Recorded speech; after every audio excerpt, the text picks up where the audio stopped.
হে যুবক ভাইরা রে, এমন একটা জিন্দেগি তোমার আমার আসতে পারে, এই কথাই আমার আল্লাহ কোরআনে বলে, বান্দারে তোর এত সুন্দর অট্টালিকায় তোরে কেউ রাখলো না, তিনখান কাপড় পরায় তোরে চারজনে বিদায় দিয়ে যখন কবরে রেখে আসবে, ইয়াউমা লা ইয়ানফাউ মালুন ওয়ালা বানুন ইল্লা মান আতাল্লাহ বিকলবিন সালিম। বান্দা ওই ঘরের মধ্যে আমি ছাড়া কেউ নাই, তোরে সবাই রাখিয়া গেল, এমনকি তোর বড় পোলা তোর মাথার বান্ধনটা খুলে দিয়া যখন উঠিয়া যায়, তোর মনের ভিতরে একটা প্রশ্ন জাগছিল, ছেলেরা রে অন্তত মুনকার নেকির সওয়াল জবের আসান পর্যন্ত একটু বসিয়া থাক। ও বাজান, তখন পর্যন্ত কেউ বসে থাকে না। যখন বাচ্চা অথবা আত্মীয় স্বজন তারে কাফনটা খুলে দিয়া মাথার বান পায়ের বান খুলে দিয়ে উঠে আসে, এই লোকটা একটা চিৎকার দিয়া বলতে থাকে, আলেম উলামা যে বলছিল ইয়াউমা লা ইয়ানফাউ মালুন ওয়ালা বানুন, টাকা পয়সা একদিন কাজে লাগবে না। এখন আমি দেখতেছি ঠিকই বলেছে, একটা বাতি পর্যন্ত আমার কবরে দেয় নাই। সবাই আমার শত্রু, কেউ আমার বন্ধু নয়। ইল্লা মান আতাল্লাহ বিকলবিন সালিম, আল্লাহ তুমি একমাত্র আমার বন্ধু। এই জন্য আমার আল্লাহ তখন ডাক দিয়ে বলবে, এখন বন্ধু ভাবলে আর কাজ হবে না। যদি বন্ধু ভাঙতে জীবনে এক ওয়াক্ত নামাজ কামাই দিতি না। বান্দা খেত খামারি দেখো, চাকরি না করি দেখো, ছেলে দেখো, মেয়ে দেখো, দুনিয়ার বন্ধু বান্ধব যাকেই দেখো রে বান্দা, কেউ তোর উপকার করতে পারবে না, কোনোদিন কাজেও আসবে না। ইয়াউমা লা ইয়ানফাউ মালুন ওয়ালা বানুন, তোমার মাল তোমার সম্পদ কোনোদিন তোমার উপকার করতে পারবে না। এমন একটা দিন আসবে তোমারে কেউ কোনো কাজ করতে পারবে না, যাররা পরিমাণ কোনো উপকারও করতে পারবে না, একমাত্র পারবো আমি মওলা। দুনিয়ার সবাই তোমার কাছে পর হয়ে যাবে, বন্ধু থাকবে একমাত্র আমি মওলা। কে বলেছে? ইল্লা মান আতাল্লাহ বিকলবিন সালিম, যার অন্তরে একমাত্র পরিষ্কার নির্ভেজাল ভালোবাসা আমি আল্লাহর সাথে থাকবে, ওই লোকটাই প্রকৃত মুসলমান। কিন্তু যার অন্তরে ছেলেও আছে, মেয়েও আছে, দুনিয়ার সবাইরে ভালোবাসা দিলা, আমার আল্লাহর থেকে দূরে রইলা, এই জিন্দেগির কোনো দাম নাই। কথা কন না কেন? দুনিয়ার সব মাখলুক আল্লাহরে ডাকে, 24 ঘন্টাই ডাকে, কিন্তু একমাত্র কেবলই মাত্র আমরা মানুষ আমার আল্লাহরে ভুলে গেছি। দুনিয়ার একটু সংসদ পাইয়া, দুনিয়ার একটু ক্ষমতা পাইয়া, দুনিয়ার একটু টাকা পয়সা পাইয়া সব ভুলে গেছে, ঠিক না? দুনিয়া পাইয়া যারা আল্লাহরে ভুলে যায়, সন্তান পাইয়া যারা আল্লাহরে ভুলে যায়, ওর মতো নেমো খারাম কেউ নাই। আল্লাহ কোরআনে তাই বলেন, ইন্নাল ইনসানা লিরাব্বিহি লাকানুত, মানুষ সবচাইতে বড় নেমো খারাম। নেমো খারাম কারে কয়? মানুষ। নেমো খারাম কারে কয়? সহজ উত্তর কয় মানুষ। নেমো খারাম তাকেই বলে আমার আল্লাহ বলেন, যার নুন খাইয়া গুণ গায় না, যার উপকার পাইয়া তার উপকার স্বীকার করে না, এরে কয় নেমো খারাম। আল্লাহ বলে, বান্দা তোরে আমি কত আদর করে বানাইলাম, তুই জানোস না? তোরে এই পর্যন্ত করতে, তোরে শিল্পপতি বানাইতে আমি আল্লাহর মাথায় কত টেনশন ছিল। তোর বাড়িটা 7 তলা 5 তলা বানাইতে তোর সাথে বেশি টেনশন আমার। কে বলতেছে? আমি কইবেন যে আল্লাহ কি 1 বস্তা সিমেন্ট আমার 5 তলায় উঠাই দিয়েছে, 1 টন রড কে আল্লাহ ভ্যানে করে আইনে দিয়েছে? আল্লাহ সে কথাও কোরআনে বলেন, বান্দারে আমি তোরে যদি 5 তলা করার সুযোগ না দিতাম, আমি জমিনে যদি কইতাম এটা টোকা দিয়া ও যা গারবে সব দাবাই হেলাবি, সম্ভব হইতো? হ্যাঁ, কেউ পারবে? আল্লাহ যদি বলে জমিনে টোকা দিয়ে দাবায় দে, আপনি যত পাইলিং করেন, যা কিছু করেন, কাম হইব না, ঠিক না বেঠিক? আল্লাহ সেই কথাই বলেন, বান্দারে আমি তোর বিল্ডিংটা কেমনে সুন্দর হবে, তুই কেমনে আরামে থাকবি, এটা আমি আল্লাহ চাই, কিন্তু একটা শর্ত রে বান্দা, ইয়াউমা লা ইয়ানফাউ মাল, এই মালে কিন্তু একদিন তোর উপকার করতে পারবে না, এই কথাটা ভুলিস না। আমি আল্লাহ তোরে আরাম দিব, সব কিছু দিব, কিন্তু সদা সর্বদাই আমি আল্লাহরে তোর মাথার মধ্যে ভালোবাসার নজরে রাখবি। আর এই কথাটাই বলতেন আম্বিয়া আলাইহিমুস সালাতু ওয়াস সালাম। নবীরা এটা ভাবছেন বিদায় আজকে তারা দুনিয়ায় কোনো বাড়ি গাড়ি কোনো কিছুই নাই। যদি আপনি প্রশ্ন করেন হুজুর দুনিয়ার বাদশা দোজাহানের বাদশা বিশ্ব নবী মুহাম্মদুর রাসূলুল্লাহ সাল্লাল্লাহু আলাইহি ওয়াসাল্লামের বাড়ি কোন পাথরের ছিল? ফেরাউনের বাড়ির নিশানা এখনো আছে। ফেরাউন কিভাবে বাড়ি বানিয়েছিল এখনো মিশরে কাঠামো পড়ে আছে। কিন্তু মক্কা মদিনায় যত জায়গায় ঘুরবেন আমার নবী কোন বিল্ডিং এ ছিল, কোন পাহাড়ের নিচে ছিল, আলামত কিছুই বোঝা যায় না। শুধু একটা জায়গা নির্ধারণ করা যায়, নবীর বিবিরা মসজিদ নববীর সাথে ছিলেন। হুজুর যেই ঘরে জন্ম নিয়েছে ওই ঘরটা ছিলেন। ও বাজার, নবীর ঘরের ছাউনি ছিল খেজুর পাতার পাটি, নবীর ঘরের বেড়া ছিল খেজুর গাছের পাতা, নবীর গাছের যেই রুয়াগুলা ছিল, অর্থাৎ আমাদের যে দেখতেছেন এই যে পাইলিং এর উপরে, এটার ভীম বলে না, ভীম। নবীর ঘরের ভীম হলো বাজান খেজুর গাছের ডাল। খেজুর গাছ চাষ করে করে একটা খেজুর গাছ 4টা ভাগ করে এটা দিয়ে হুজুর এইরকম বিল্ডিং এর মতো করতেন। এখনো পর্যন্ত নবীর ঘরে সে ছাউনির আলামত গুলি জাদুঘরে আছে। ও বাজান বৃষ্টি নামলে পানি গড়ায় পড়তো। বৃষ্টির কারণে অনেক সময় নবীর বিবিরা খাতা বালিশ এক জায়গায় করে চামড়ার ব্যাগ দিয়ে ঢেকে রাখতেন। যদি বলেন আমার আল্লাহ যদি একবার নবীর জন্য একটা ঘর করে দিতে ভালো হইতো। আল্লাহ বহুতবার বলেছে নবী আপনি কত সুখ চান। আল্লাহর নবী বলছে বাল তুতিরুনাল হায়াতাদ দুনিয়া ওয়াল আখিরাতু খায়রুন ওয়া আবকা। আমার উম্মত আর আমি নবী কোনদিন দুনিয়া চাই না, চাই শুধু আখিরাত। কিন্তু এখন প্রশ্ন আসতে পারে তাহলে আমরা বিল্ডিং করছি কা, টাইলস করা বাড়ি করছি কা? ও ভাইজান এই যুগে সম্পদের দরকারও আছে, বেঈমানদেরকে বুঝাবার জন্য দরকার আছে না নাই? নবীর যুগে লাগতো না কিন্তু এখন লাগে। কেন লাগে? ইমানকে পরীক্ষা করার জন্য। এখন দেখবেন যার পকেটে পয়সা নাই 100% তার ইমান ঠিক নাই। সবাই না, পয়সা পকেটে না থাকলেই দেখবেন ইমান আমল ঠিক থাকে না। কথা কন না কেন? পয়সা না থাকলে দেখবেন যে ছেলেটার পকেটে পয়সা নাই ও মানুষের কাছে ভিক্ষা করে, আছে না নাই? এই জন্য এতটুকু সম্পদ দরকার যতটুকু সম্পদের বিনিময়ে মোটামুটি দুনিয়ায় সুখ শান্তিতে কিছুটা বাস করা যায়।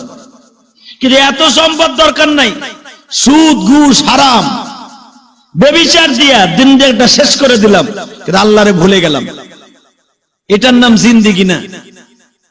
খাও দাও ফুর্তি করো, দুনিয়াটা মস্ত বড়, এটা নয়। আল্লাহ কোরআনে এই কথাটাই বলেন, খাও দাও ঘুরে বেড়াও, দুনিয়াটা মস্ত বড়, এটা মনে করে ঘুরছো। এই মস্ত বড় দুনিয়াটা, মস্ত বড় দুনিয়া দেখোস নাই, মস্ত বড় দুনিয়া হলো আখিরাত। ঠিক না বেটি? ওই দুনিয়ার কোনো দাম নাই যেই দুনিয়ার অস্তিত্ব নাই। আছে কুল্লু মান আলাইহা ফান ওয়া ইয়াবকা ওয়াজহু রাব্বিকা যুল জালালি ওয়াল ইকরাম। বান্দারে এই দুনিয়া একদিন শেষ হয়ে যাবে। ইসরাফিল আলাইহিস সালামকে আমার বিশ্বনবী মেরাজের রাতে জিজ্ঞাসা করছে যে তোমার মুখের ভিতরে যে সুরটা, সুই সিংহা যেটাকে বলে সুর সিংহা, এই সিংহাটা এত ছিদ্র কেন, এত ছিদ্র কেন, ফুটা কেন?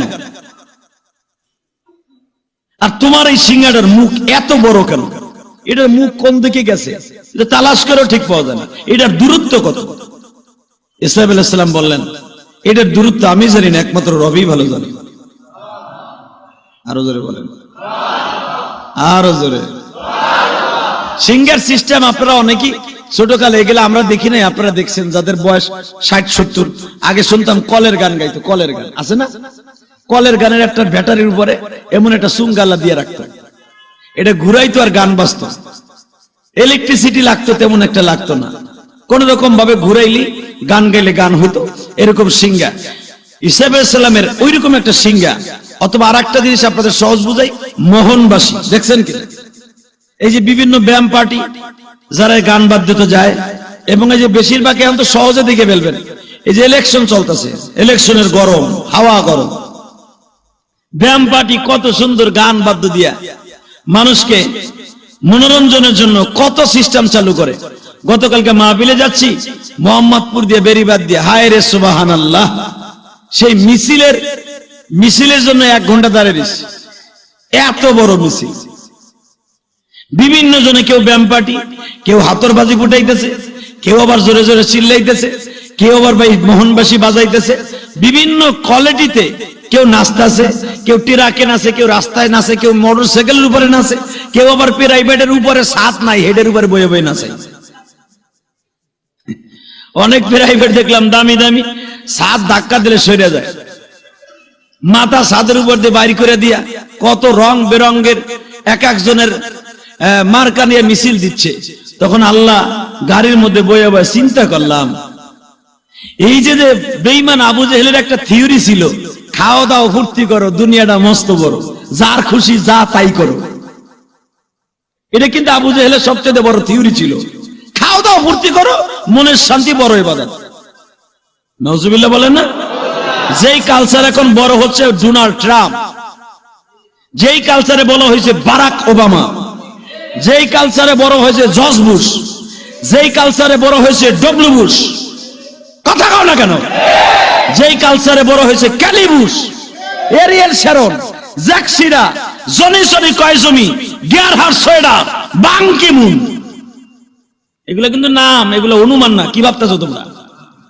এগুলো নাম কইছি আমি, তাও এক একজন ছোটখাটো মানুষ না, এই মসজিদ কমিটির মধ্যে ছোট মানুষ না। হায় বাবা, এরা এক একটা দেশের এমন হিরো যাদের নাম শুনলে শয়তান ওই রাষ্ট্র ছেড়ে চলে যায়। শয়তানও ভয় পাইছে এদেরকে। এই যে ডোনাল্ড ট্রাম্প, মিস্টার ডেরাম, সারা দুনিয়া চইছে বেড়াইতেছে মিয়া, সারা দুনিয়া তাক লাগাই দিতেছে এই বদমাইশটা। খবর জানেন কি চাইতেছে? ও চাইতেছে সারা দুনিয়ার হিরো হইব। কিন্তু ভাই রে, সারা দুনিয়ার হিরো তো আর ডোনাল্ড ট্রাম্প না, সারা দুনিয়ার হিরো কে? সারা দুনিয়ার হিরো হইতে চাইছিল, আপনাদের জানা আছে, নমরুদ। শাসনও করছিল কয়েক বছর, সারা দুনিয়ার বাদশাহ ছিল, খোদাই দাবিও করলো, শেষ ইচ্ছা পুরাও হইল। আল্লাহর কাছে রাতের অন্ধকারে ঠ্যাং উপরের দিক দিয়ে নমরুদ কয়, আল্লাহ আমি জানি তুমি মালিক একজন আছো, তোমার পরে মালিক কেউ নাই, অল ইন অল তুমি একজনই, কিন্তু আমি চাইতেছি যখন সারা দুনিয়ার বাদশা তো তুমি আমারে দিছো, আমি তো আমার বাপের ক্ষমতা লই, আমি এত বড় ক্ষমতার মালিক হই নাই, তুমি সব ক্ষমতার মালিক, তোমারে আমি স্বীকার করি, কিন্তু মানুষের সামনে ছোট করো না, আমার সারা দুনিয়ার বাদশাহীরা দাও। কয় দিলাম, আর কি চাস? কয় না, আর একটা জিনিস চাইতাম। কি? সে জিনিসটা হলো লাস্টের একটা আমার বড় আশা, কি? আমি একটু আল্লাহ দাবি করব। নাউজুবিল্লাহ আস্তে করবে মনে করবেন, নমরুদুল্লাহকে স্বপ্নে দেখা হয়েছে আপনাকে, ভয় লাগতেছে আর নাউজুবিল্লাহ কইতে, কত বড় বদমাইশ দেখেন। আল্লাহ কয়, এ নমরুদ এদিকে, যদি কোন এদিকে আল্লাহ হেরে পাইলো কই? আল্লাহ কি আপনার ঘরে বইও কথা কইতে পারে না? আল্লাহ কোরআনে বলতেছে, ওয়া নাহনু আকরাবু ইলাইহি মিন হাবলিল ওয়ারিদ, 24 ঘন্টা আমি তোর কলবে বয়ে থাকি। কিন্তু ওই বেঈমানগুলোর লাগে আল্লাহ কথা কইছে রাইতে। আর কি চাস? কয় আমি একটু খোদাই দাবি করি, কর। আর কি চাস? কয় না, আপাতত আর কিছু চাই না, এটুক দেই টিকাই রাখতে পারি নাকি। হঠাৎ করে ইব্রাহিম নবীর জন্ম হয়ে গেল, মারহাবা বলেন। তাও কত করা পাহাড়ের মধ্যে দিয়ে, আপনারা কতটুকু জানেন জানি না, কোরআন শরীফ করলে সূরা আম্বিয়ার মধ্যে দেখবেন, এই নমরুদের সবচেয়ে বড় দেহেরও কি ছিল? ইব্রাহিমের বাবা আজর, এর গাড়ের উপরে মোহনবাসীর মতো একটা মূর্তি দেয়া ছিল, বড় মূর্তি, স্বর্ণ দিয়ে বানানো। এই মূর্তিটা কথা কইতো, যদি কোন কেমনে কইতো, শয়তানের মধ্যে ঢুকতো।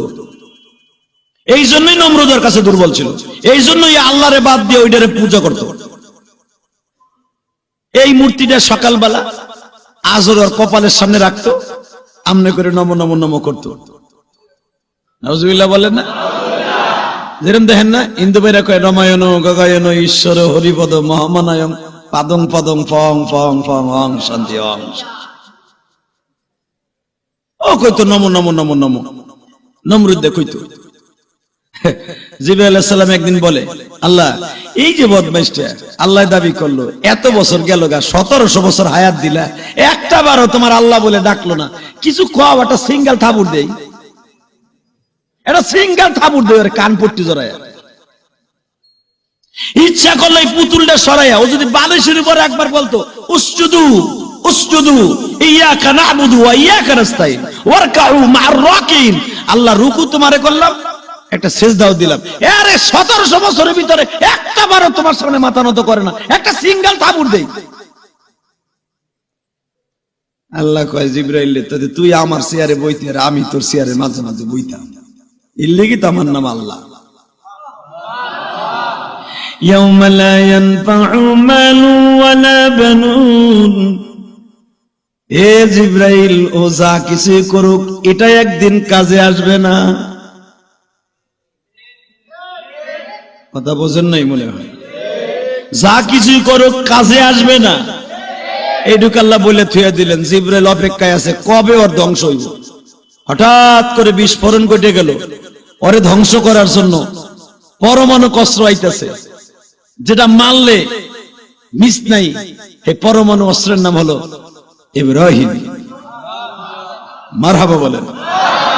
ইব্রাহিম তাও আইব কার ঘরে জানেননি, কার ঔরসে, কার রক্তে, কার বিদ্যুতে, কার জিনিসে আসবে, একবারে ওর ঘনিষ্ঠ, যার ঘাড়ের উপরে খোদা রাইখা ও নমো নমো নমো কয়, আজরের গর্বে, আজরের ঔরসে। নমরুদ বলে দিল কেউ যেন বউর কাছে যাইতে না পারে, এমন সিস্টেম করে দাও। আরে বাইরে ভাই, 3 বাহিনী সব দেশটারে সইচে বেলাইতেছে যে নমরুদের এই ডিস্ট্রিক্ট থেকে যেন কেউ কার কাছে বউর কাছে যাইতে না পারে। আল্লাহর কি কুদরত, যেই রাত্রে আল্লাহর খলিল মায়ের গর্ভে রেহেমে চলে যাবে, ওই রাত্রে নমরুদ ঘুমায় না, 6 মাস আগে ওই রাত্রে মরণের ঘুম ঘুমাইছে। সুবহানাল্লাহ বললেন না? ওই যে আল্লাহ বলছে লা ইয়ানফাউ মালু ওয়ালা বানুন, কোন উপকার আসবে না, আর কোন ক্ষমতাই উপকার আসবে না, কোন ফাঁক দিয়ে ঢুকে যাবে কেউ জানে না। আজও কোন ফাঁকে বিবির কাছে গেছে এটা নমরুদ জানেই না। সকালে আয়া এইভাবে মূর্তিটা নিয়ে কয়, খোদা এই যে আপনার মূর্তি, নমো নমো নমো নমো। হঠাৎ করে কইতেছে, এই ঘরের মধ্যে কেমন কেমন যেন ভাব লাগতেছে, ইব্রাহিম কি গেল গানি মারবে রে। সকালবেলা ঠিকই আওয়াজ হয়ে গেল যে আজকে রাত্রি ইব্রাহিম তার মায়ের পেটে চলে গেছে। দেখেন আল্লাহ কত বড় আল্লাহ, এটাও বোঝার শক্তি বান্দার আল্লাহ দিছে, এইটাও বোঝার শক্তি আল্লাহ বান্দারে দিছে। এরপরে দেখেন সেই বান্দা আল্লাহ লাগে কি গাদ্দারিটা করে, কথা কন না কেন? ঢুকে গেছে 10 মাস অপেক্ষা। সব মহিলাগুলা গর্ভবতী মহিলা, কারো পেটে বাচ্চা নাই, সব খালি। ইব্রাহিমের মার পেটে বাচ্চা, কিন্তু এমন স্টাইলে আমার আল্লাহ তার মার পেটটা সিলিম রেখেছে, এমন বডির কনস্ট্রাকশন ঠিক করে আল্লাহ রেখেছে, বোঝারই সিস্টেম নাই যে এই মহিলার পেটে বাচ্চা আছে। হঠাৎ করে ইসমাঈল আলাইহিস সালামের জন্মের 1 মাস আগে ইব্রাহিমের মা বলতেছে, এই তুমি কিছু বুঝো, তুমি কি বেডা না হিজলা? কি কইতেছাস, আমার পেটে বাচ্চা তুমি জানো? কস কি? 9 মাস হয়ে গেছে। ইব্রাহিমের বাপ কয়, কেমনি কি হইল? তা তো জানি না। এইটি যদি খোদায় জানে, তুইও শেষ আমিও শেষ। এ দিতে দিতে আমার ঘরে আইলো, আমি খোদার এত বিশ্বাস্ত মানুষ, আমি জবাব দেব কি যে এত মহিলার পেটে বাচ্চা নেই, তোর পেটে বাচ্চা। খোদাই যদি শোনে যে আমার বউর পেটে বাচ্চা, আমার সুদটা শুনিতে চলে যাবে। কি বিপদে বললাম রে, এখন বউ তোর লগে আমি নাই, তুই যা খুশি তাই করবে। বউকে ওটা জানি, তোমরা বেড়ার আইডি, বিপদে বললে কেউ নেই। অতএব তোমার আমার লাগবো না, আমার কলিজার টুকরা, আমি কেমনে তারে দুনিয়া আনতে হয় এটা আমি মা দেখব। আরো জোরে কর। এই আয়াতের দ্বারা বোঝা যায়, কোরআনের এই আয়াতের দ্বারা বোঝা যায় দুনিয়ায় বাবার চাইতে মা দাম কত বেশি।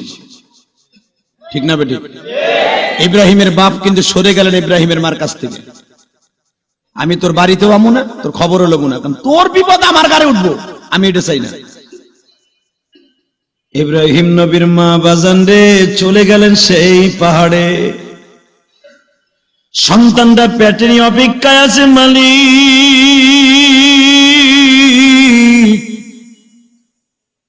আমার জাদু ছেলে হবে না মেয়ে হবে কিছুই জানি না, তবে যদি ছেলে হয় অবশ্যই আমার খোদার দুশমন হবে, আমি তারে ছেলে হলে জন্মের সাথে সাথে মেরে ফেলবো।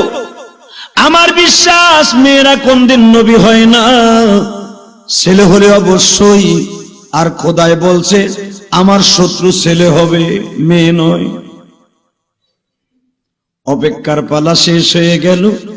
4টা পাহাড়ের মাঝখানে মহিলা সেই গুহার মধ্যে, কোন ধরনের নাই, ডাক্তার নাই, কত কড়া নিরাপত্তার ভিতর দিয়া রাত 2:30টার সময় প্রসব বেদনা শুরু হয়ে গেল। সবে সাদেকের সময় ইব্রাহিম আল্লাহর জমিনে পদার্পণ করলেন। কোনো ব্যথা নাই, কোনো বেলাট নাই, কোন মানুষ দেখবার মতো নাই। আছে কে? একটু আওয়াজটা উঁচু করে বলো, কে আছে? আল্লাহ বলেন, দুনিয়ার মানুষ রে আমি আল্লাহ পারি কি ভালো করে বুঝালো। ইব্রাহিম জমিনে পড়ার সাথে বাবা আগুনের মতো জ্বলা উঠছে। ইব্রাহিম নবীর শরীরের আওয়াজে এবং আলোতে পুরা পাহাড়ের এলাকা, ওই এলাকাটাই আলো হয়ে গেছে। মা কিন্তু সিদ্ধান্ত ছিল ছেলে হলে আমি নিজে হত্যা করব, কিন্তু ইব্রাহিমের চেহারা দেখা পাগল হয়ে গেছে।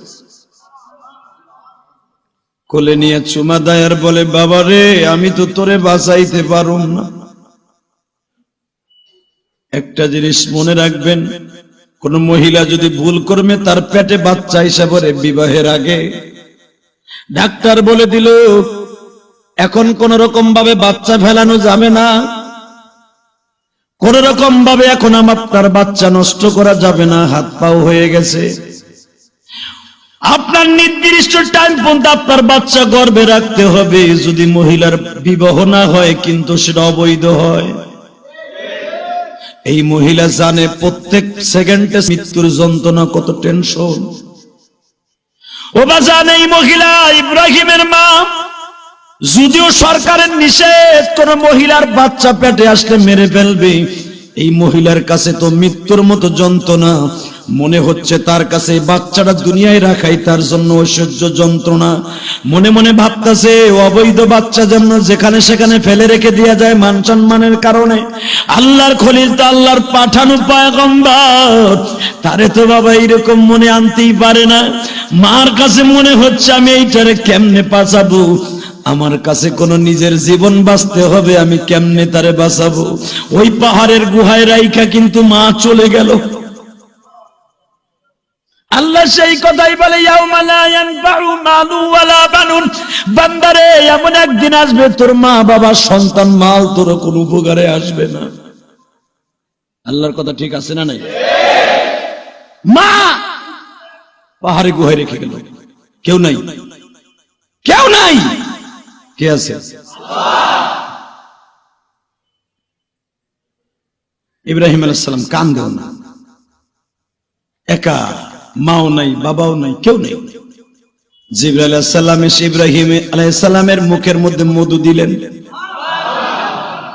এই আঙ্গুলটা আল্লাহ রাব্বুল আলামিন জিবরাইলের হাতের ছোঁয়ায় এই আঙ্গুলের ভিতর দিয়ে আমার আল্লাহ এমন সিস্টেম চালু করে দিলেন, মায়ের স্তনের বোঁটা দিয়ে যেমন দুধ আসে বাচ্চা দুধ পান করে সেরকম সিস্টেম করে দিলেন। এই আঙ্গুলটার মধ্যে দিয়ে আমার আল্লাহ পানির সিস্টেম চালু করে দিলেন। ইব্রাহিম পাহাড়ের গুহায় বাজার, ইব্রাহিমের মা কিন্তু তারে দেখতেও আসলেন না। মনে মনে ভেবেছে আমার বাচ্চা মরে যায়। মাঝে মাঝে আসতেন, দেখতে আসতেন, কিন্তু দুধ খাওয়াইতেন না।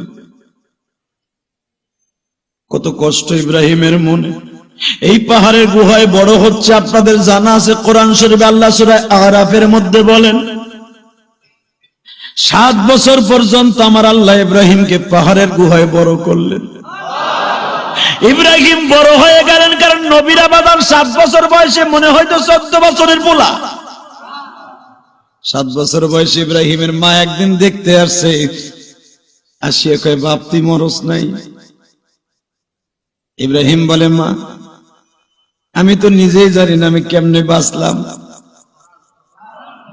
ছেলের সামনে বসাইয়া টিফিন কারের বাড়িতে করে গোপনে কিছু খাওয়ান দিয়ে যায়। ইব্রাহিমের বাবাকে একদিন ডেকে ডেকে বলে, তুমি তো একবারও জিজ্ঞাসা করলা না আমার পেটের বাচ্চা আমি কি করলাম? স্পষ্ট কোরআন শরীফের আয়াত। ইব্রাহিমের বাবা বলে, তোর ওই অবৈধ সন্তান কি করবি ওটা আমার মাথার দরকার নাই। ইব্রাহিমের মা মুখ চেপে ধরে বলে, এই কথা বলবে না, আমার সন্তান কোনোদিন অবৈধ নয়, সন্তান বৈধ, এর মালিক হলো একজন। মালিক কারে বাবস তুই? ইব্রাহিমের মা কথা ঘুরে বললেন, ধরে নাও এই নমরুদ। নাউজুবিল্লাহ বলেন। ইব্রাহিমের বাবা আজর বলে, চলো একটু দেখে আসি। দেখে আসবি? আমি ওই কুলাঙ্গার পোলার চেহারা দেখব না। যেই করা পাহারা ভিতর দিয়ে আসছে ও আমার খোদার দুশ্মন, যে আমার খোদার দুশ্মন হবে ওর আমি চেহারা দেখব না। ইব্রাহিমের মা কয়, আরে বেডা তুমি যে কইতেছো দেখবা না, হ্যারে দেখলে তুমি গোপনে গোপনে খোদা মোদা জুতার বাড়ি মাইরা হ্যারে ডেলি দেখতে যাইবা। কারণ কি জানেন? ইব্রাহিম আলাইহিস সালামের চেহারার মধ্যে আমার নবীর নূর তখন বিরাজ করতেছিল। ইব্রাহিম আলাইহিস সালামের রাত্রে বাতি লাগতো না, কপালের নূরই আলো হয়ে যেত। সূরা আরাফের মধ্যে আসছে, আল্লাহর পয়গম্বর ইব্রাহিম বসে আছে, বাপ গেছে দেখতে, বাপ দূরের থেকে দেখে কয়, এই ফুল আমার ঘরে, এটা কি মানুষটা অন্য কিছু? মায়ে কয়, আগে দি কইলে দেখবে না, কুলাঙ্গার বলা না রে, ছেলেটা তো খুব ভালো হয়েছে, গেছে আদর করতে। ইব্রাহিমের মা বলে, বাবা এটা চিনো? এটা কে? কে? এটা তোমার আব্বা। ইব্রাহিম বাবার চেহারার দিক তাকাই ভেবে তাকাই দিচ্ছে, আব্বা তুমি আমার আব্বা? হ্যাঁ। আব্বা এই পাহাড়টা কে বানিয়েছে? সুবহানাল্লাহ বলেন। 7 বছরের দেখেন তার কথার প্রথম উত্তরটা কি? বাবা এই পাহাড়টা কি বানিয়েছে? এটা আমার খোদা নমরুদ বানিয়েছে। বাবা এই আসমানটা কি বানিয়েছে? ওটা আমার খোদাই বানিয়েছে। তুমি এই সমস্ত প্রশ্ন করছো, প্রথম তোমার সাথে দেখা 2-4টা কথা বলো। আব্বা কথা তো বলতে আছি, এটাও তো একটা কথা, প্রয়োজনীয় কথা। আব্বা এই যে পাহাড়ের যে বড় বড় পাথরের চাকাগুলো দেখা যায়, এটা কি বানাইছে? এটাও নমরুদ বানাইছে। আব্বা ওই যে চন্দ্রটা দেখা যায়, সূর্য দেখা যায়, সূর্য ওইটা কে বানিয়েছে? বলে ওটাও আমার খোদাই বানাইছে। ইব্রাহিম আলাইহিস সালাম বলে, আব্বা তাহলে একটা কথা কই, রাগ করো না, কি আমার বাড়ি নাও না কেন? তোরে বাড়ি নেই না, বাড়ি নিলে ঝামেলা হইব। খোদাই যদি জিজ্ঞেস করে এই পোলা হঠাৎ করে কই পাইলি? ইব্রাহিম আল্লাহর খলিল বলে, আব্বা এত ভয় যদি হয় তাহলে আমার বাপ সন্তান পরিচয় দিয়ে লাভটা কি? না রে, তোর পরিচয় দিতে হবে, তোর দেখে আমার পছন্দ হয়ে গেছে, তাহলে চলো আমি তোমার সাথে বাড়িতে যাই। এখন না বাবা, আরো কিছুদিন ওয়েট কর, দেখি পরিবেশটা কি হয়, পরিবেশটা ঠান্ডা হোক, এখন তো গরম চলতেছে। বাজানে পরিবেশ ঠান্ডা করতে করতে চলে গেল এর 1 বছর। কয় বছর? বয়স এখন কত? 8 বছর। ইব্রাহিম এত জ্ঞানী বাজান, রাতের অন্ধকারে আমার আল্লাহকে জিজ্ঞেস করেছে, আল্লাহ মনে হয় এই পাহাড়টা আমার আল্লাহ, এই চন্দ্রটা আমার আল্লাহ, এই রাত বুঝি আমার আল্লাহ? কোরআনে আছে না নাই? স্পষ্ট কোরআনে আছে। ইব্রাহিম এক একজনকে আল্লাহ বলতেছে, হঠাৎ করে দেখে রাত যে আল্লাহ বলছে, রাত শেষ হয়ে গেছে, দিন হয়ে বসে। তুলিজুল লাইলা ফিন নাহারি ওয়া তুলিজুন নাহারা ফিল লাইল, দিন যায় রাত আসে, আবার দেখে পাহাড়গুলা মাঝে মাঝে খইসা পড়ে। ইব্রাহিম কয়, যেটা ধ্বংস হয় এটা কোনোদিন আল্লাহ হতে পারে না। এখন কি করি, এখন কি করি? গাইবে আওয়াজ হচ্ছে 8 বছর বয়সী, ইন্নী ওয়াজ্জাহতু ওয়াজহিয়া লিল্লাযী ফাতারাস সামাওয়াতি ওয়াল আরদা হানিফা ওয়া মা আনা মিনাল মুশরিকিন। এটা ইব্রাহিম আলাইহিস সালামের জীবনে প্রথম দোয়া, এটারে বানাইছে জায়নামাজের দোয়া। আস্তাগফিরুল্লাহ।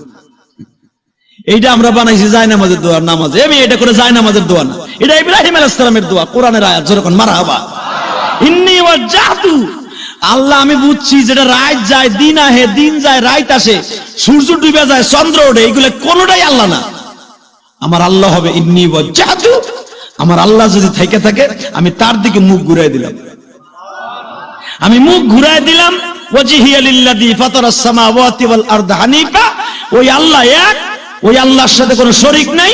আল্লাহ তুমি যদি থাইকা থাকো আমার আওয়াজ দাও। গাইবি আওয়াজ হয়ে গেল, ইব্রাহিম রে দুনিয়া সব শেষ হয়ে যাবে, বাকি থাকবো আমি আল্লাহ। ওয়ায়াবকা ওয়াজহু রাব্বিকা যুল জালালি ওয়াল ইকরাম ফাবিআইয়ি আলাই রাব্বিকুমা তুকাযযিবান। হে ইব্রাহিম, দুনিয়া সব শেষ হবে, আমি আল্লাহ বাকি থাকবো, নো টেনশন। আমি আল্লাহ তোর এই পর্যন্ত পাহাড়ে গুহায় লালন পালন করছি, শুধু আমি একজন খোদা, দুনিয়ার কোনো খোদা নেই। আরো জোরে করেন, আরো জোরে করেন। এইটা পাহাড়ে গুহার থেকে আল্লাহ স্বীকার করাইয়া দিলেন বাবার বাড়ি, বুঝেন নাই? আজকে 8 বছর বয়সে চলে গেলেন বাবার বাড়িতে। আজর যখন বললেন ইব্রাহিম চলো আজকে বাড়িতে যাই, পরিবেশ ঠান্ডা, পরিবেশ ঠান্ডা অবস্থায় নিয়ে গেলেন ইব্রাহিম রে। ইব্রাহিম যাওয়ার সাথে পরিবেশ গরম হয়ে গেছে। এলাকার মানুষ জিজ্ঞাসা করতেছে, এই তুমি হঠাৎ করে এই পোলা পাইলা কই, হঠাৎ করে এই পোলা পাইলা কই? সবাই বলে যেমনি পাইছি, এটা রাখছিলাম, পাওলা পাওলা বলা লইছি। আচ্ছা এত কথা জিজ্ঞেস করতে চাই না, পোলা পাইলা কই? আরে পাইছি ভাই, আমারই পোলা, পালতে দিছিলাম। শুরু হয়ে গেল ইব্রাহিমের জিন্দেগি। হঠাৎ করে একদিন ইব্রাহিমের বাপ কয়, ইব্রাহিম রে চল খোদার কাছ থেকে কিছু আশীর্বাদ লই আহি তোরে দিয়া। তুই এত সুন্দর চেহারা, তোরে দেখার লেগে মানুষ হাজার হাজার মানুষ আসে, তোরে দেখলেই মানুষ পাগল হয়ে যায়। বাবা চল খোদার কাছ থেকে তোরে আশীর্বাদ দিয়ে লই আহি। ইব্রাহিম কয় তোমার খোদাটা দেখতে কেমন? অনেক সুন্দর। গেলেই তুই বুঝবি খোদায় সব পারে, সব পারে খোদায়, খোদায় সব পারে। ইয়াউমা লা ইয়ানফাউ মালু ওয়ালা বানুন। ইব্রাহিম কয় একজনে সব পারে, কি তোমার খোদায় সব পারে? কয় হ্যাঁ চলো যাই। এবার একটা আওয়াজ দিয়েন, গেছে খোদারে দেখতে। আয় রে খোদা, খোদারে গেছে দেখতে। খোদা চিনেন না? এই যে হিন্দু মূর্তি, এইটারে ঘাড়ে করে লই ইব্রাহিমের সামনে রওনা দিছে। ইব্রাহিম কাব্বা একটা কথা কই, তাহলে এইটাও খোদা ওইটাও খোদা, দুইটা তো হয় না, এইটারে থুয়ে যাও। কয় না এটাও লাগবে, এইটাও লাগবে, ওইটাও লাগবে। ইব্রাহিম কয় আমি জানতাম খোদা একজন, তোমার কাছে দুইজন। কয় হন গেলেই বুঝবি খোদা আসল খোদা কোনটা। ঘাড়ে করে মূর্তিটা যখন লয়ে যাইতেছে, ইব্রাহিম আলাইহিস সালামের বাপরে দেখেই খোদায় চিনে ফেলাইছে। ঘটনা কি? এই কোয়ালিটির পোলা তো আমার জীবনে কোনোদিন দেখি নাই। আজর এর চেহারার মধ্যে আমি দেখতেছি আমার শত্রু বাপ। আজর কয় খোদা আমি আনছি আপনার কাছে আশীর্বাদ নেওয়ার জন্য, আর আপনি কইতেছেন এটা শত্রু বাপ, এটা কেমন হইল? ইব্রাহিম আলাইহিস সালাম নমরুদের চেহারার দিকে তাকায় বুঝাই দিচ্ছে আমি এই দুনিয়া তোর আজরাইল। আরো জোরে কোন, আরো জোরে। ইব্রাহিম রে দেখা ওই যে বড় মূর্তি আজর নামে মূর্তি, এর সামনে ইব্রাহিম খোদায় নমো নমো নমো নমো করতেছে। ইব্রাহিম আলাইহিস সালাম বাপের সামনে নিয়ে কাব্বা, এইটা তোমার খোদা?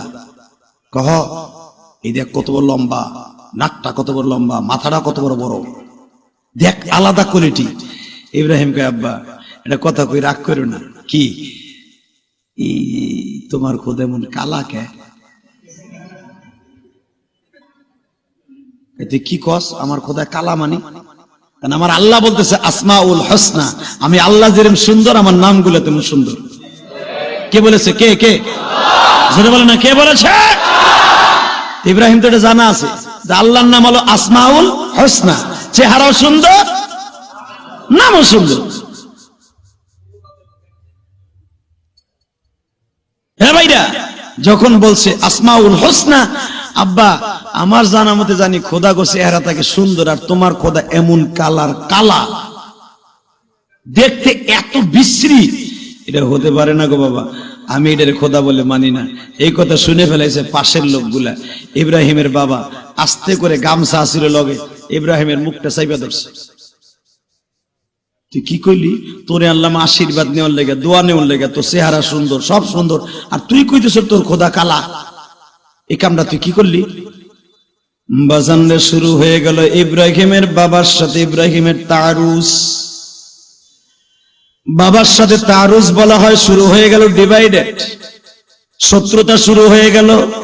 ইব্রাহিম বলে, বাবা গো, তুমি যতই আমারে গামছা দিয়া মুখ চাইপা ধরো, আমার মওলার কথা আমার জবান থেকে বন্ধ করতে পারবে না।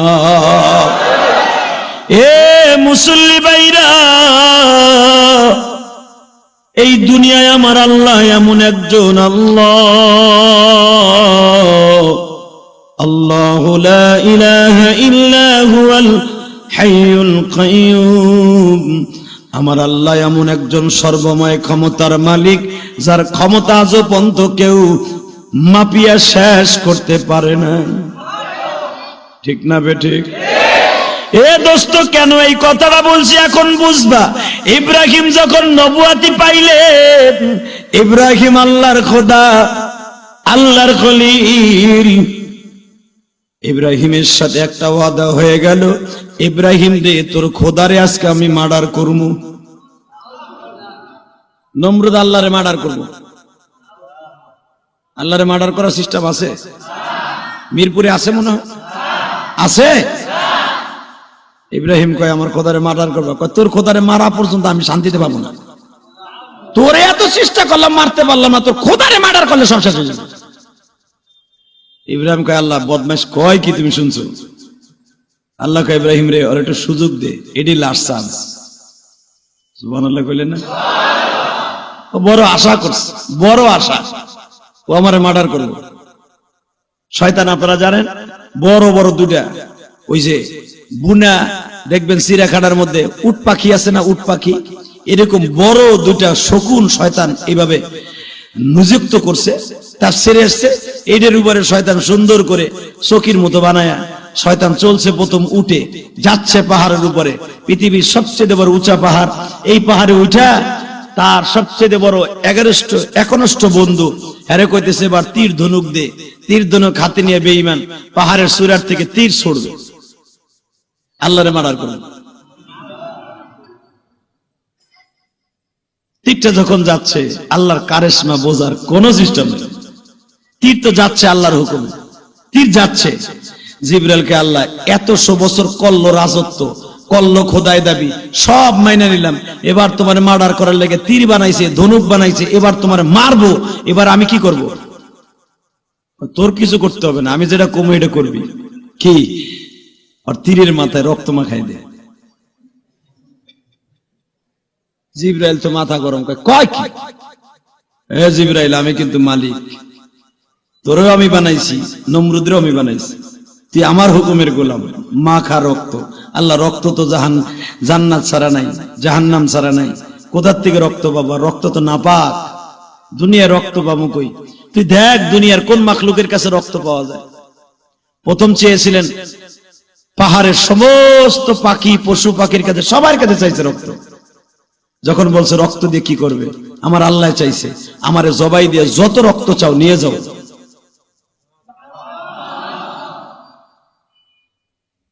রক্ত দিয়ে করবা কি জানতে চাই। আল্লাহ মার্ডার হয়ে গেছে, এটা আল্লাহ বুঝাইব নমরুদরে। বনের সব পশু পাখি বলে রক্ত সব দিয়ে দিবা আল্লাহর জন্য, কিন্তু আমার আল্লাহ মরে গেছে, এই হুকুমে আমি রক্ত দিতে পারি না। মাপও চাই, দোয়াও চাই। তুমি আল্লাহর পাঠানো জীব, আল্লাহর পাঠানো দুধ, আমরা জানি আল্লাহর হুকুমে সব চলে, সব চলে। কিন্তু ফেরেশতা, আমি জানি তুমি জিবরাইল, কিন্তু কোন রকম ভাবে সম্ভব না, আমার আল্লাহ মরে গেছে, এই কথার পর আমি রক্ত দিব, জীবন চলে গেল, পারবো না। তুমি পারলে জোর করে নিতে পারো। বাজান রে, আওয়াজ হইতেছে আল্লাহর পক্ষ থেকে, জিবরাইল রে, এইভাবে কোন মাখলুক তোরে রক্ত দিব না, তুই শুধু একটা শব্দ বলিয়া দে, তোমরা যারা রক্ত দিবা আমার আল্লাহর একটা হুকুম পালন করবা, দুনিয়ার সব প্রাণী মরে গেলে হারাম, যে রক্ত দিবা নিজের জীবন দিয়া ওই প্রাণীটা মরার পরও থাকবে হালাল। এটা বান্দার উপকারে আসবে, আল্লাহর ওয়াদা। সাগরের পারে দাঁড়ায় যখন এই শব্দটা বললেন, বাজান রে, আপনাদের জানা আছে তাফসিরের কিতাবে পাওয়া যায়, সূরা ইব্রাহিমের তাফসিরে মাছ বললেন, যদি এই হুকুমের পরে হয় আমি বান্দার হুকুমে আসি, আমি মরার পরেও যদি হালাল হই, আপনার বাড়ির পাশে এত আদরের গাবি বাজান মরিয়া যায়, মরার পরে সেটা হালাল না হারাম? জোরে কন। আপনার এত পালের সুন্দর খাসি, গরু, ভেড়া, উট, দুম্বা, এমনকি পালের যে মুরগিটাও আছে, বাবা মারা গেলে কোনোদিন সেটা হালাল হতে পারে না। কিন্তু বাজান মরিয়া পুষ্করণের ভিতরে ফুলিয়া উঠছে, পেট ফুলে গেছে, নারী বুড়ি বাইরে গেছে, মাছের বাজারে গেলে দেখা যায় মাছি বসছে, এরপরও বাবা সোনা পাতা লয়ে যায়, লেবু পাতা লয়ে যায় চরচরি খাবার লাগিয়া। কথা কন না কে? পয়সা গেছে, গন্ধ বাইরে দিতেছে, তারপরও চরচরি খায়। সেই জিনিসটার নাম কি? জোরে কন। মাছ। মাছ। দুনিয়ার সব প্রাণী মৃত্যু হলে খাওয়া হারাম, মাছ একমাত্র খাওয়া হালাল। জিবরাইল মাছকে একটা অর্ডার দিলেন, রক্ত মাখাইয়া রিটার্ন দিয়ে দিছি। নমরুদের রক্ত তীরের মাথায় দেই, আশ্চর্য, আল্লাহ মেরে ফেলছে, ইব্রাহিম এখন কার সাথে রাজত্ব করবি? আমার আল্লাহকে ডাক দে, ইব্রাহিম বলে, মালিক রে, এত ক্ষমতা কি কোন মানুষকে কোনদিন দিছো? আল্লাহ ছোট্ট করে এই আয়াতটা আবার শোনায় দিলেন, ইয়াউমা লা ইয়ানফাউ মালু ওয়ালা বানুন। ও ইব্রাহিম, যতই সম্পদের মালিক হোক একদিন কাজে লাগবে না। ঠিক না বে ঠিক? নমরুদের মাল আছে, কয় না কেন? নমরুদের ক্ষমতা আছে, নমরুদ বেঁচে আছে। ও ভাইজান, দুনিয়ায় কেউ নাই, নমরুদের সেলাবেলাই জমিনে কেউ নাই। ৫,৫০০ বছর আগে বেঈমানে খতম। ৫,৫০০ বছর পরে হাজার হাজার নবী দুনিয়া আসলেন, সবাই একটাই দাওয়াত দিলেন, ইয়াউমা লা ইয়ানফাউ মালু ওয়ালা বানুন। সন্তান মাল কোনোদিন কাজে আসবে না। এই দাওয়াত দিতে দিতে দিতে দিতে আমার নবী পর্যন্ত চলে আসলেন। আমার নবী দাওয়াত দিলেন, সবাই মানলো, কিন্তু বেঈমান আবু জেহেল মানলো না। খাও দাও ফুর্তি করো, দুনিয়াটা মস্ত বড়, এই কথাটা কিন্তু নমরুদের আবিষ্কার করা বাজান। আর নমরুদ পুতুলের পূজা করত, এই বদমাইশ পুতুলের পূজা করত, মূর্তির সামনে চাইতো আসরের মূর্তির মতো। আল্লাহ রাব্বুল আলামিন তার পয়গম্বরকে শিখিয়ে দিলেন, ও নবী, আপনি বলিয়া দেন এই পুতুলের কোনো ক্ষমতা নাই, সব ক্ষমতার মালিক কে? কুল হুয়াল্লাহু আহাদ আল্লাহুস সামাদ লাম ইয়ালিদ ওয়া লাম ইউলাদ ওয়া লাম ইয়াকুল লাহু কুফুয়ান আহাদ। এই দাওয়াত আমার বিশ্ব নবী দিলেন, সবাই মেনে নিল। বাবা, কিছু কিছু বেঈমান মেনে নিতে পারলো না, তাদের সামাজিক বৈষম্য। হঠাৎ করে আমার নবী বললেন, আল্লাহ, এরা তো আমার রক্তের চাচা, কেউ আমার আপন চাচা, কেউ আমার স্বাস্থ্য চাচা, এরা তো কালেমা মানে না। আমার আল্লাহ বললেন, ও নবী, হেদায়েত দেওয়ার মালিক আপনি নয়, হেদায়েত দেওয়ার মালিক হলাম কে? কে কে? তবে নবী, আপনি মনে রাখবেন, আপনি দাওয়াতের কাজ চালিয়ে যান।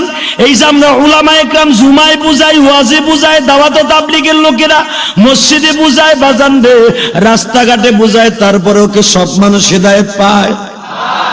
যতই বুঝায় বাজান রে, আবু জেহেল মার্কা কিছু লোক থাকে কি থাকে না? আল্লাহ তাদেরকে বলে দিয়েছে, ইয়াউমা লা ইয়ানফাউ মালু ওয়ালা বানুন।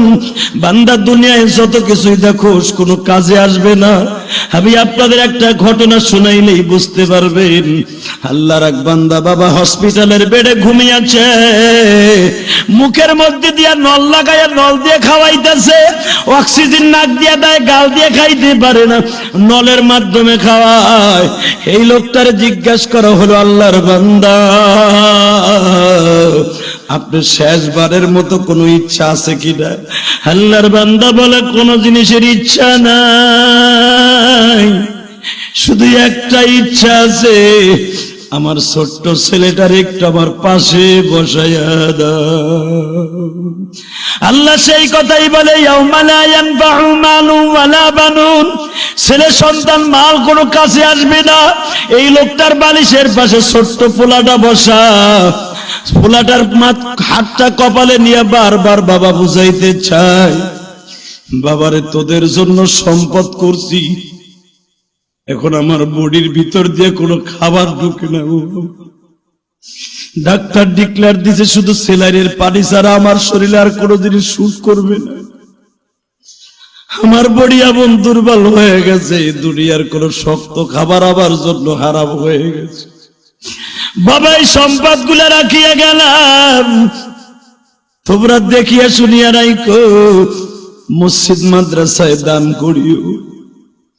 আর একটা কাজ কইরো গো বাবা, তোমার মা দুঃখিনী রে দেখা রাখো, যদি আমি মরিয়া যাই আমার নামে কিছু দান দক্ষিণা কইরো, আলেমুল আমারে কিছু দিও।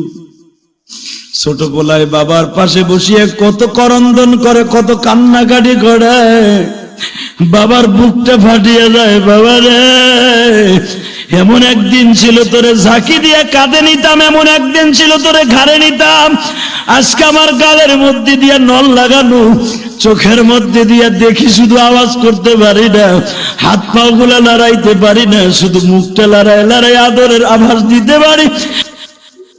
তাহলে আমার সাথে ওয়াদা দেন, নামাজটা পড়ার নিয়ত আছে না নাই? নামাজটা পড়বেন সবাই? আল্লাহু আকবার জোরে বলেন তো। এ যুবক, নামাজটা যদি তোমার অ্যাকাউন্টে জমা থাকে, ইমানটা ঠিক থাকে, অন্তত কাপড়ের কাপড় পরিধান করিয়া কবরে গেলে আমার আল্লাহরে তুমি পাশে পাইবা।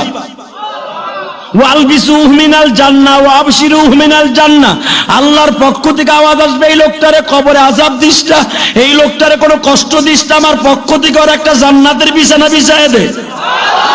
দুনিয়ার ক্ষমতা ক্ষমতা না, দুনিয়ার টাকা টাকা না, আখিরাতের টাকার দরকার আছে না নাই? আখিরাতের টাকা রাখতে হলে আমলটা বাড়াই দিতে হবে। শীত চলে যাচ্ছে, গরমকাল আস্তে আস্তে আলামত পাচ্ছে, শুধু সবার কাছে একটা দাবি থাকবে, সবাই আল্লাহুম্মা ইগফির লানা ওয়া লিওয়ালিদাইনা রাব্বিরহামহুমা কামা রাব্বায়ানি সগীরা আমালি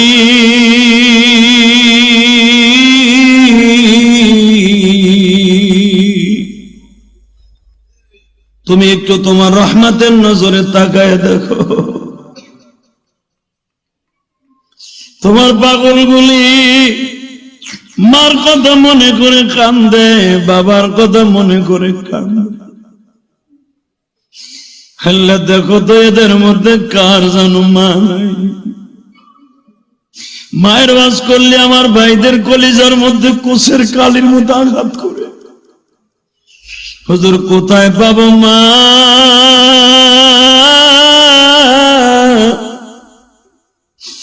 কোথায় পাবো বাবা?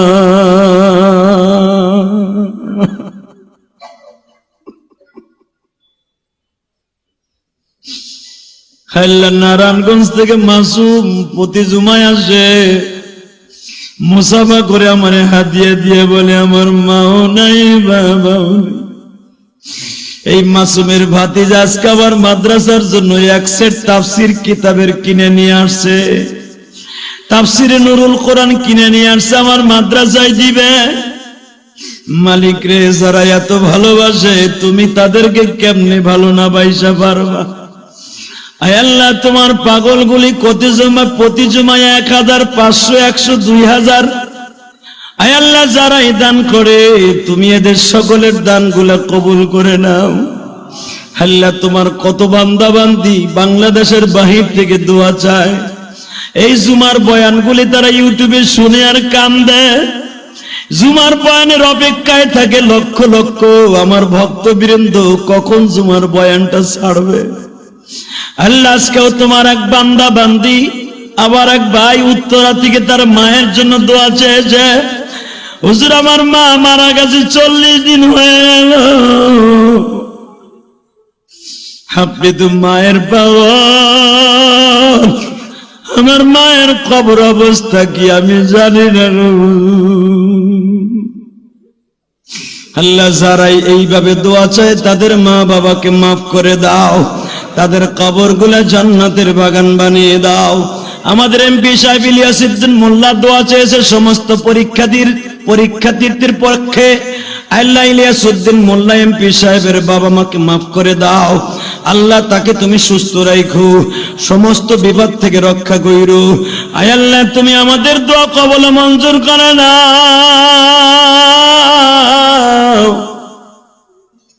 আল্লাহ তবে অনেক পাগলগুলো দোয়া চাইছে, এই 3 তারিখ পরীক্ষা দেবে, এই ছেলেগুলোকে পরীক্ষা ভালো রেজাল্ট করার তৌফিক দিও। আল্লাহ আমাকে ভালোবাসি বিদায়ী তো দোয়া চেয়েছে, এদেরকে তুমি ভালোবাসা দিয়া শরীর সুস্থ রেখে ভালোভাবে পরীক্ষা দেওয়ার তৌফিক দিও। আল্লাহ সমস্ত পরীক্ষার্থীদের মা বাবার মনের আশা ভালো করে রেজাল্ট দিয়া তুমি তাদের মনের আশা পুরো করে দিও। আল্লাহ আমাদের দোয়া কবুল মঞ্জুর করে নাও।